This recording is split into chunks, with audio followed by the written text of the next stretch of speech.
দর্শক আপনাদেরকে দেখায় একটি কুকুর এভাবে আটকে গেছে দুই ওয়ালের মাঝখানে, দুই দেয়ালের মাঝখানে। কুকুরটিকে এলাকার এক যুবক কিভাবে বাঁচাইলেন, আসলে এই কুকুরটিকে আরো দ্রুত বাঁচানো উচিত ছিল, ভিডিও না করে দ্রুত সবাই মিলে ব্যবস্থা নেওয়া উচিত ছিল বলে আমি মনে করি। তারপরও একটি যুবক অনেক সাহস নিয়ে কুকুরটিকে বাঁচিয়েছে, এজন্য তাকে অনেক ধন্যবাদ। তার জন্য সবাই দোয়া করবেন, সেজন্য এরকম মানবিক কাজ আরো বেশি বেশি করতে পারেন।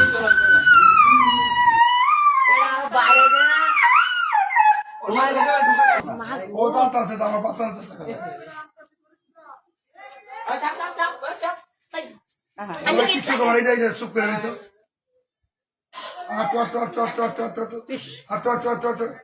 বসতেছে যে আমার পাশে এই যে শ্বাস করে গেছে, এই বাড়ি গেছে, ও জানতেছে যে আমার বাঁচাই যাচ্ছে।